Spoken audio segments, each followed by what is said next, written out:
अस्सलाम वालेकुम गाइस, कैसे हैं आप सब। होप सो आप सब लोग ठीक होंगे। आज का जो हमारा लेक्चर है जिसमें आज में हमने डिस्कस करना है थर्मोडायनामिक्स। आज का जो हमारे टॉपिक्स हैं वो पहले टेम्परेचर हम पढ़ेंगे। तो चलिए अपना लेक्चर स्टार्ट करते हैं हम। Temperature is sometimes called the degree of hotness और coldness of the body and is the quantity which is such that when two bodies are placed in contact. Temperature हम उसको कहते हैं डिग्री ऑफ हॉटनेस या फिर coldness of the body को। Basically हम उसको टेम्परेचर कह रहे होते हैं और इसको एक ऐसी क्वांटिटी कहा जाता है जिसमें असल में क्या होता है कि दो बॉडीज उनको आपस में प्लेस किया जाता है। Heat flows from the body at higher temperature to one at the lower temperature. तो जो हीट है वो फ्लो करती है हायर टेम्परेचर से लोअर टेम्परेचर की तरफ, उसको हम फिर टेम्परेचर कैटेगराइज करते हैं। उसके बाद हीट। अब हीट क्या होती है? Heat is the energy, heat energy होती है which is transfer due to difference in the temperature of the bodies. जो कि हीट एक ऐसी एनर्जी होती है जो कि ट्रांसफ़र होती है बॉडीज़ में टेम्परेचर के डिफरेंस की वजह से। It is a form of energy, energy की फॉर्म होती है। The temperature of the system increases if heat is supplied to और एब्जॉर्ब बाय इट। जो सिस्टम होता है उसका टेम्परेचर इंक्रीज़ हो जाता है जब हीट सप्लाई की जाती है या फिर एब्जॉर्ब की जाती है। Temperature of the system decreases, system का टेम्परेचर डिक्रीज़ हो जाता है when the heat is taken out of the system, जब सिस्टम में से हीट बाहर निकाल दी जाती है। ऑफन अक्सर if the temperature changes by an exchange of the heat, अगर टेम्परेचर चेंज हो हीट की एक्सचेंज की वजह से, then Q is equal to m c where m, तो फिर क्यू हमारे पास एक फॉर्मूला है डेट है Q is equal to m c, जिसमें हमारे पास एम मैस है, सी हमारे पास स्पेसिफिक हीट है and T two minus T one is equal to delta is change in temperature. The unit of heat in M K S is joule. जो M K S में mass kilogram system second में जो unit होता है वो joule होता है। In C G S it is अर्ग and in thermal units calories. 4.2 joule is equal to 1 calorie. उसके बाद अब हम पढ़ेंगे थर्मल इक्विलिब्रियम।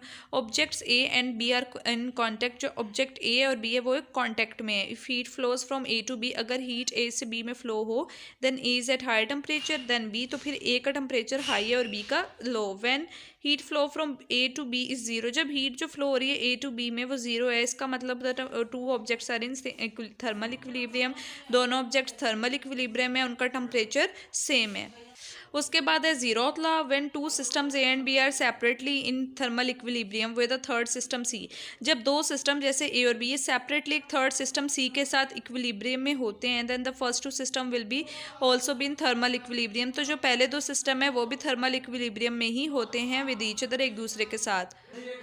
इट मीन्स, इसका मतलब है if T A is equal to T C, अगर टी ए का टेम्परेचर टी सी के बराबर है and T B is equal to T C और टी बी भी टी सी के बराबर है, then T A is equal to T B. इसका मतलब है टी ए टी बी के बराबर है।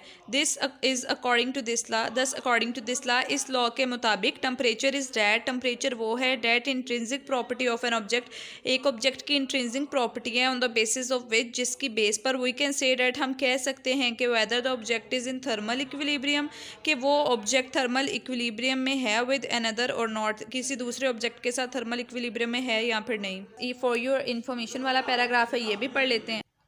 A thermodynamic system एक which is surrounded by the distinct boundaries, ये एक थर्मोडाइनमिक सिस्टम है जिसको डिस्टिंक्ट बाउंड्रीज ने सराउंड किया हुआ है।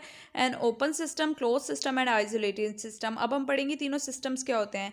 An open system, open system वो होता है विच transfer both energy and matter, जो बहुत एनर्जी और मैटर दोनों को ट्रांसफर कर रहा होता है। क्लोज सिस्टम वो होता है विच ट्रांसफर ओनली एनर्जी, जो सिर्फ एनर्जी को ट्रांसफर करता है, मैटर को ट्रांसफर नहीं करता। और आइसोलेटेड सिस्टम ऐसा सिस्टम होता है विच transfer neither energy nor matter, जो ना तो एनर्जी को ट्रांसफ़र कर रहा होता है और ना ही किसी किस्म के मैटर को ट्रांसफ़र कर रहा होता है। तो होप सो आप लोगों को आज का टॉपिक समझ आया होगा। इस तरह की वीडियो देखने के लिए हमारे चैनल के साथ कनेक्ट रहें। अपना ख्याल रखें। अल्लाह हाफिज़।